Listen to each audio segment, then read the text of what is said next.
Hey guys, it's Stephanie. I guess this will be my very last and final video I make for my program or the Kent School. It's been a long road. It's taken a while to get here. That's for certain.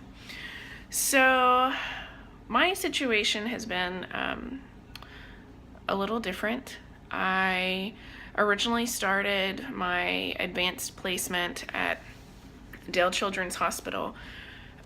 It unfortunately did not work out. That was over a year ago. So I left there and I attempted to find another placement. So with the help of the Kent School, since I'm in Austin, Texas, they did help me find a placement in Houston at MD Anderson Cancer Center. However, it was expected that I interview. It was they only have a couple of spots, so it was uncertain if I would be accepted into the program or not. However, I lucked out and I was, and I'm certainly happier for it. With that said, with my leaving Dell and having to change programs, it was a little difficult to navigate this semester and in changing what my EBP project looked like and what that meant for my COPES question and how that was going to change.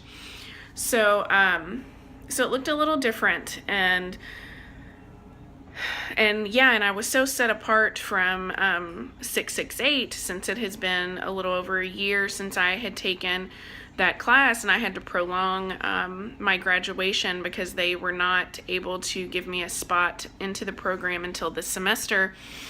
So it was a little difficult to navigate that once I got there, because I essentially had to develop something completely different, and so that was interesting, and interesting is a word. It was not easy. It was certainly something that took time and thought. Luckily, I was at an amazing placement, and they were able to help me develop a very well thought out project, which I thought it was. And when I began, it was at the end of August. The first thing I noticed at MD Anderson was just all of the diversity. I mean, literally people from all walks of life, from all over the world. That was reflected in not only the staff, or not only the patients, but the staff as well. While patients were coming from all over the world to receive treatment, there are also doctors that come to practice at MD Anderson from all over the world, nurses from all over the world, social workers that have come from all over. So it's an extremely diverse place. And so my question, when I began, is how much do they focus on cultural competence in this institution? And it's in their core values, and I do know that they focus on it. But my question is how much time is really spent on it, and because especially in the social work department, I think it's easy for social workers to say, oh well, of course we're culturally competent. We're social workers, we have to be. But how much time are we really taking to focus on these differences and really gain an understanding for diversity and what that means for practice, and especially in an oncology setting where you have direct patient care, and you are essentially working with people that are coming from the Middle East and coming from Asia, China, from there was all over Asia, China, Japan, all over from the Middle East, like Syria and Lebanon, and just everywhere. And I noticed that in my first week there when I was shadowing my field instructor in the leukemia department.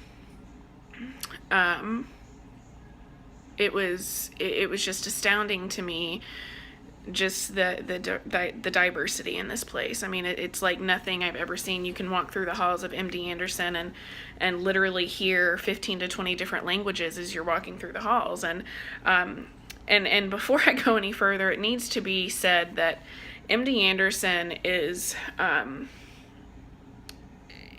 it's just a vast institution. It's very large.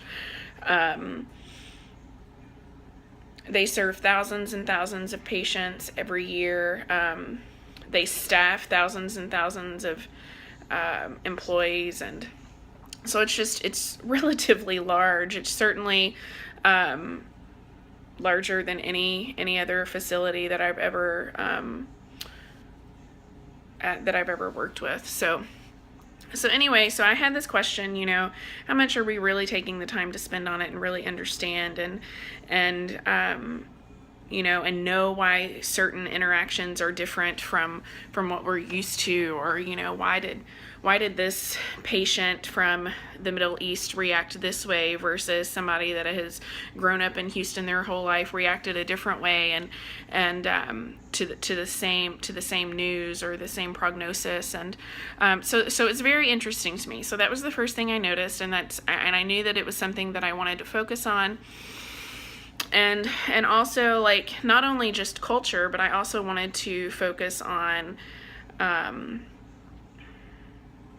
diversity as well. So in my training, I also implemented some information about the LGBTQIA community, because it's important to me. I'm a part of that community, so I wanted to integrate it in some capacity, which I believe that I did, and I believe that it was well executed, and a lot of good information there. So I set up my interviews. That took a while to get. It's with it being such a large institution and an extremely fast-paced environment, it was really hard to secure the interviews that I needed for both the practitioners and consumers, and which I did. I was able to get those, and it was done. My practitioner interviews were done with a child psychologist,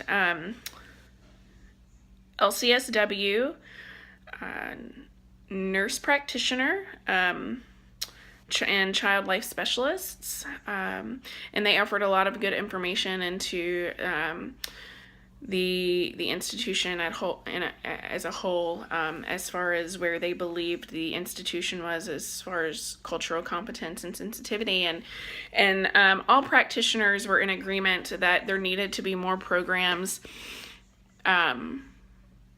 on this topic, and more trainings done on it, because they just think that it was extremely important. And then I also did some interviews with some patients and got some information from them. They were from all different backgrounds, some Mexican American, some Hispanic, some Middle Eastern, some from some Asian countries, and so I did those, and then once I got all of the information that I needed from both the practitioners and consumers, I then held a meeting with the program director, my two field instructors, which are both LCSWs, and then I also,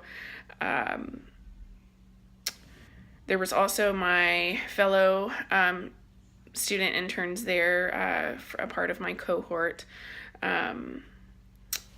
and I got good feedback from them during my best practices inquiry presentation, and they provided me with what they believed I needed to focus on, and it was more that they wanted something that they could take away and actually use in the social work environment, because as social workers, like I said, we hear a lot about cultural sensitivity and cultural competence, but nothing really to take away about how to better practice in those areas. So I definitely made sure that was a part of my training.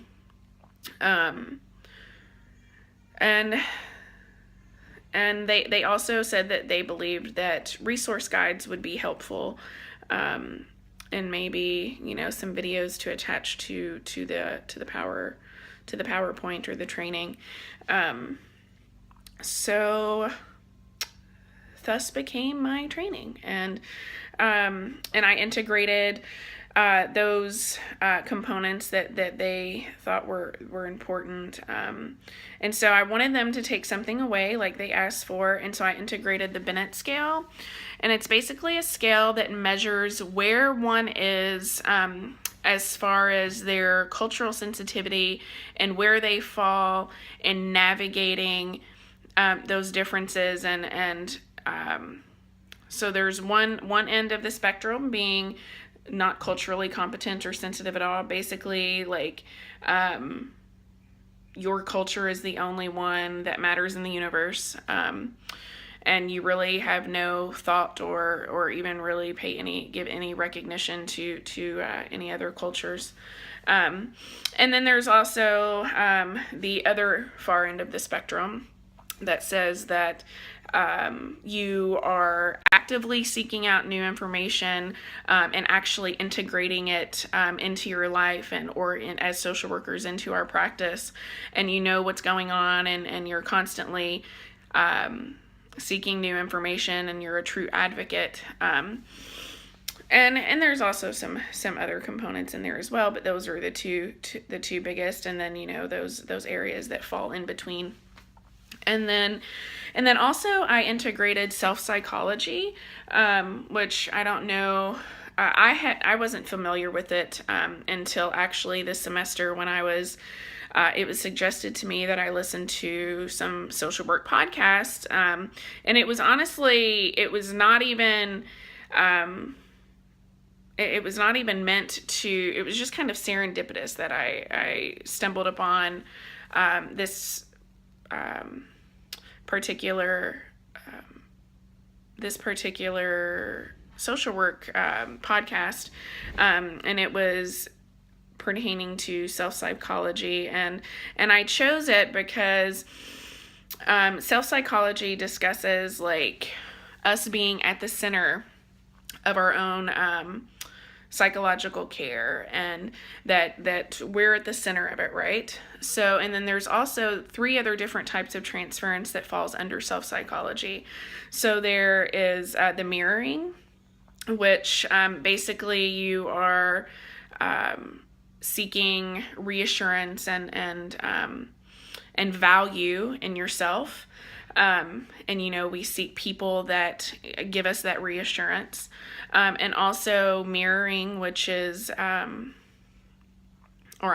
mirroring, but idealizing, which is when we seek comfort. The way it was explained, the way it was explained in the podcast is that we are constantly seeking comfort, even from when we were children. When we fall and hurt ourselves, we're running to our parents for that comfort. And so now we have seeking reassurance and value in ourselves, and then also the comfort, and we're constantly seeking comfort.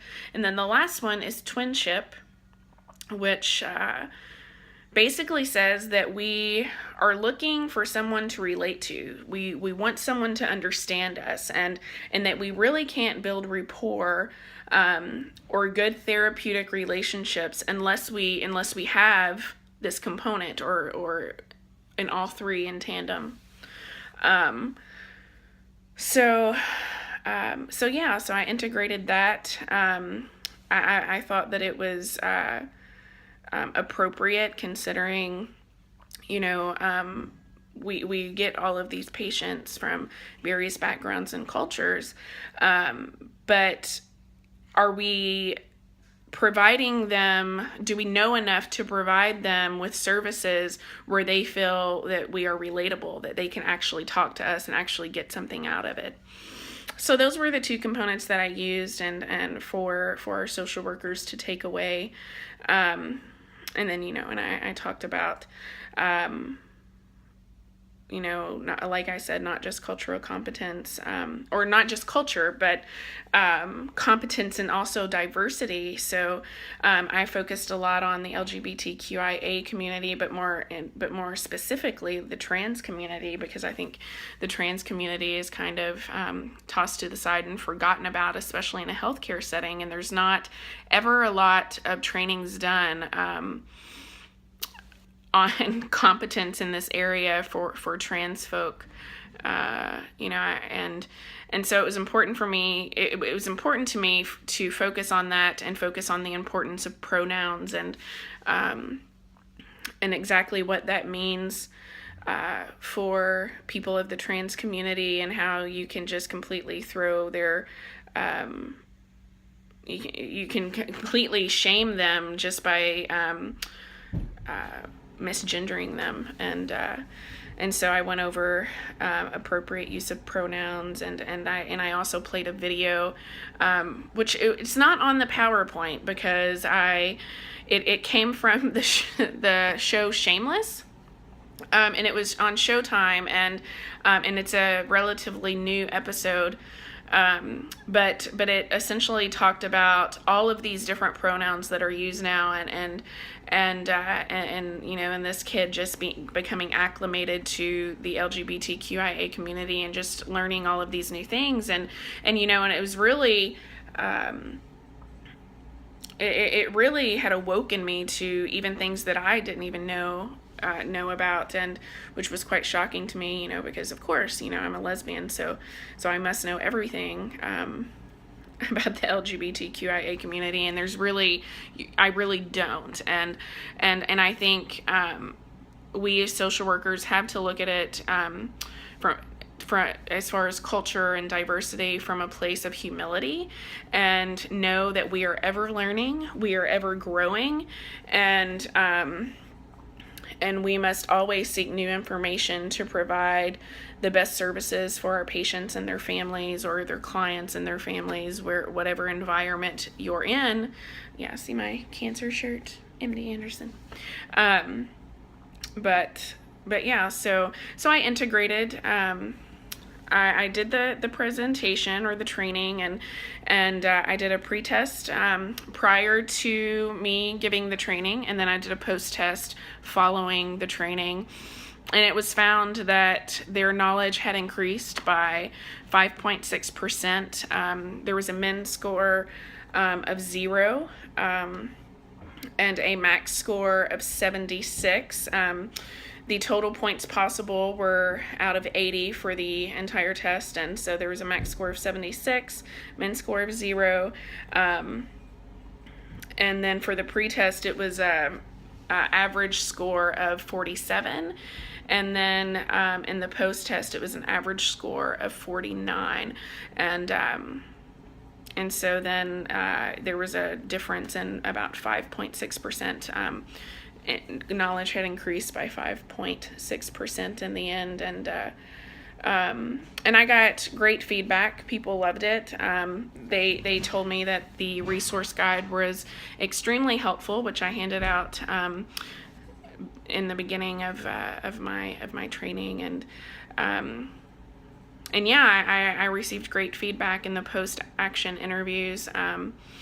They talked about just how beneficial the Bennett scale, which the developmental intercultural model of sensitivity, also known as the Bennett scale, and then the self-psychology, how those two components were really helpful, and they also enjoyed me relating the theories back to actual patients in which I had encountered. So ultimately it was a great semester. I got a lot of support there. It's truly one of the most amazing work environments, professional environments that I've ever been in. It's a really special group of people. I can't tell you how fortunate I feel to have been a part of it. And I also can't tell you how fortunate I feel to be a part of the Kent School and the University of Louisville in my quest to obtain my master's degree. And it's been a long and uplifting ride. And and I just want to take the time to thank Lisa Smith and Morgan. You guys have been wonderful to me and very understanding. And so I guess this is it. And I am finally signing off. This is my final video. So thank you guys. Bye.